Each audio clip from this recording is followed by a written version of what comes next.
पनवेल शहर police station हद्दीमध्ये Karanjade येथे एका फ्लॅटमध्ये कॉल सेंटर चालू असल्याची माहिती मिळाली होती आपल्याला आणि त्या कॉल सेंटरमधून सर्व नागरिकांना फोन केले जात होते आणि लोनबाबत विचारणा केली जात होती आणि त्यांना जर लोन पाहिजे असेल तर प्रोसेसिंग फी, इन्शुरन्स व इतर फीच्या माध्यमातून त्यांच्याकडून QR कोड द्वारे पैसे मागितले जात होते आणि त्याच्यामध्ये थोडक्यात फसवणूक केली जात होती अशी माहिती आपल्या सिनियर PI पनवेल शहर यांना मिळाली असता आपण त्या ठिकाणी पनवेल शहरची सायबर टीम, त्याच्यानंतर कळंबोलीची सायबर टीम आणि आपलं नवी मुंबईचं सायबर पोलीस स्टेशन आहे, अशा 3 टीम मिळून आपण करंजाडे येथे सेक्टर R4 निलगिरी अपार्टमेंट येथे छापा टाकला असता आपल्याला त्या ठिकाणी 4 इसम मिळून आले।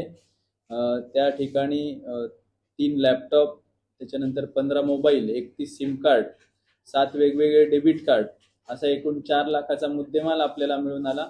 आणि त्या ठिकाणी हे जे काही कॉल सेंटर होतं हे फेक कॉल सेंटर होतं। यांच्याकडे कुठलाही इन्शुरन्स कंपनी, लोनची कुठलीही कंपनी नाही, हे फक्त लोकांना फसवून पैसे काढण्यासाठी हे कॉल सेंटर चालवलं जात होतं। याच्यामध्ये आपण गुन्हा दाखल करून हे 4 आरोपी विजय भंडारी, तुषार पिंगळे, दर्शन उमाशंकर आणि रोहित गौडा यांना आपण अटक केलेली आहे आणि याच्यामध्ये जवळपास आमच्या सध्याच्या तपासानुसार 50 लाखाच्या पुढे ही फसवणूक नागरिकांची झालेली आहे।